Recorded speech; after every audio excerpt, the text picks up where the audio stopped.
Alright, what is going on, guys? My name is Leon Master. Welcome back to another Overwatch League video. And today, guys, we're on to another top 10. And this is the last top 10 I have in mind for now. Maybe I'll come up with more in the future.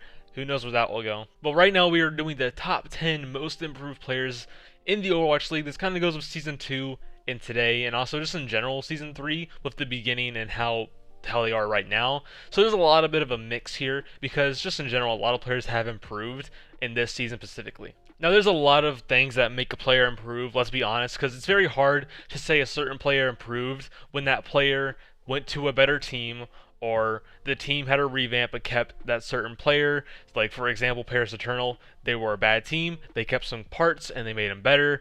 With, like Sparkle, XE, the coaching staff especially, there's a lot that is definitely different for these players to be improved. So I'll try my best to pick those kind of players. It's very hard to pick improved players because, like I said, it's very different. Anyways, to start off with number 10, some of y'all may be shocked of this one, but number 10 is going to be Mecca on the Houston Outlaws.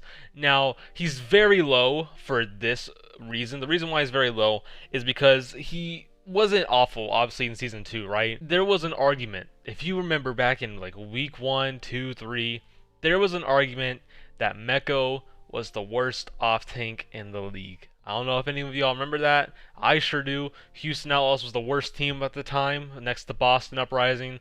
Mecca was a huge part of that, but Mecca became so much better on the Houston Outlaws. He looks just like he was back in NYXL. I wouldn't say the exact. I would say he's more of like maybe an A or B tier. Probably A. I don't think he's S tier like he was at NYXL, but like I said, on Houston Outlaws, he's definitely improved back from the early days of Season 3, and now he's way better this season. And like I said, Mecca, definitely an improved player. Now to number 9. This player is going to be Ants on the San Francisco Shock. Now, I remember a lot of things of Ants earlier in the season. I knew as soon as Ants came in, he was very shaky. He didn't have the best game sense. He looked like, obviously, a new player trying to learn how to play in the Overwatch League. We saw that for a couple of weeks of Ants because they're trying to integrate him more into the starting roster. And hey, in general, it worked out, right? Because Ants is now in the argument of one of the best Widowmakers in the league, or the best Widowmaker. He's grown and he's improved a lot on the San Francisco Shock. He's all around just better than when he was at the start of the season, and like he was very inconsistent, and now he's very consistent and one of the best Widowmakers in the league, one of the best hit scans in general in the league. Shock's using him very well, and I think he definitely deserves to be on this list because I go back to my tier list. I put him pretty high, and a lot of people are like, why is Ants here? Ants doesn't deserve to be this high. He was good when I ranked him, and he's even better today. He's so much better as today. Ants definitely deserves to be on this list for one of the most improved players. Now to number 8. Number 8 is going to be Note on the Dallas Fuel. If you guys remember back in Season 2, Note, I don't know what he was doing, but his D.Va play was not the same. It wasn't good in GOATs, and when we even got to Stage 4, it looked worse with Note on D.Va. And obviously when we came into Season 3, everyone thought, nope, this was going to be his worst season. He was going to do bad this season. He came in, yes, it was inconsistent on some parts, but compared to his Season 2 performances, he's improved so much more in Season 3. He kind of looks like his Season 1 days of Gamsu, and that's probably got to be a whole part with Gamsu coming into the Dallas Fuel, because they've just been a good tank duo back in Boston Uprising, and they brought the Dallas Fuel, and Note looks so much more comfortable than he was with OG. Like I said, that could be a big reason why some of these players improved. So Note all around, he's way better this season. He's obviously gotten a better Sigma. His D.Va honestly looks the same, but also gotten better at the same time. We haven't seen his Zarya and Hog, so it's hard to say about those. But all around, he's definitely improved. Now to number 7, and this one may shock people. Number 7 is going to be linkster on the Houston Outlaws. Back in Season 2, it was very hard for him to learn the GOATS meta. I remember him trying Brig, wasn't that good. He was trying to learn Zarya, wasn't that good. linkster always had to start. It was very hard for him not to. And then we come into this season, and it's just as bad. Like I said, early Houston Outlaws was awful. linkster was missing every shot in the book, some of the most easiest shots on Widowmaker. And when there was like a huge revamp of the Houston Outlaws, I don't know if that's the right word to use, but like as soon as they started getting better, they started getting more comfortable as a team. Hydration started to get on the main tank. They looked more comfortable, and linkster started doing good again. He started improving, and even the coaches say that themselves. I think it was Dream that said, like, hey, linkster improved this season, and now he's a big part on why the Houston Outlaws are doing good. And I see that, and I saw that as soon as linkster started to pop off in multiple games. linkster definitely deserves to be on this list because he has improved back from season 2 and also earlier on this season. Now on to number 6, and number 6 is actually going to be Ivy on the Philadelphia Fusion. This one's kind of like what I said at the beginning of the video. A player that wasn't so good last season, except for his stage 1 performances, goes to a different team and he's better. And Ivy's kind of used as the May specialist on Philadelphia Fusion, but like when he did play, Ivy looks very different compared to his Toronto Defiant days. And I also, like I said, it's got to be with the whole team, but he looked more prepared. I don't know what the right word is, but Ivy looked ready when he was on Philadelphia Fusion. He looked Overwatch League level compared to his Toronto Defiant days. And also, Toronto Defiant is very hard to talk about them. They had weird coaching. They had weird players on different roles. It was weird.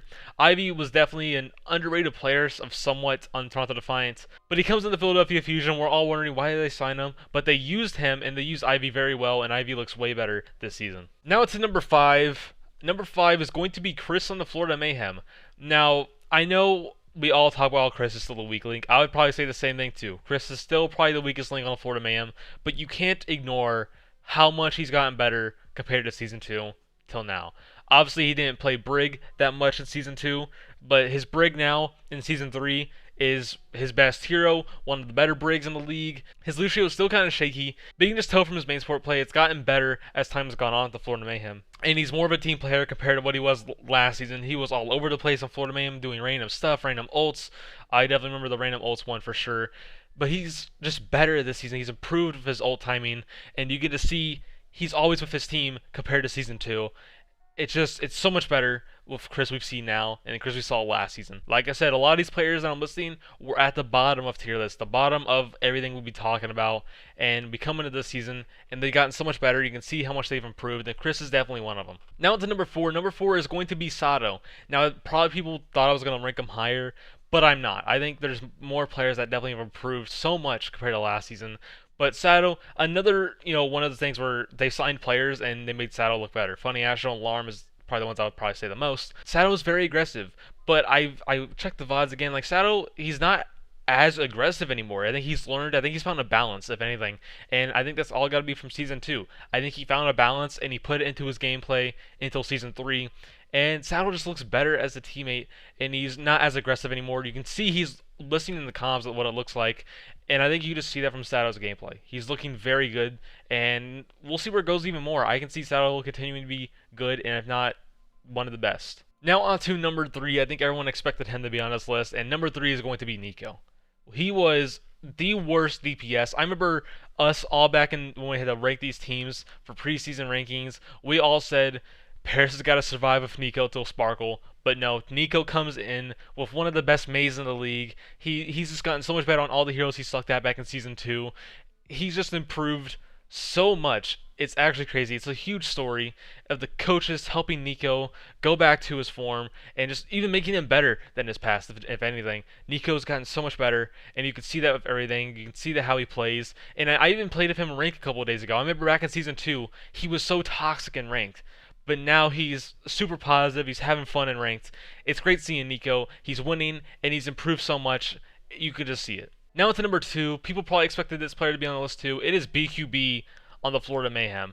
Just like Nico, we all worried what was going to happen to BQB. We all thought he was going to be benched for Seiya player, and we were all surprised right out of the gates of Florida Mayhem. BQB was on Widowmaker, on Kree, and they were like, why are they playing BQB on him? But BQB ended up coming through and just dominated on all those hit scam rolls. We were all surprised by and how much he's improved since Florida Mayhem. Obviously, Stage 4 was probably Florida Mayhem's best stage back in Season 2 because they got Gargoyle, for an example, and Fate started the Grove Gargoyle, and BQB, honestly, the 2-2 lock helped him a lot. BQB's Hanzo was really good back in Stage 4, and he brought it in to this season, and he's improved on multiple heroes. We haven't really seen him that much on previous seasons of the Overwatch League, and not really that much in contenders as well. We saw him as a Sombra specialist, and he's definitely not the best Sombra, even today.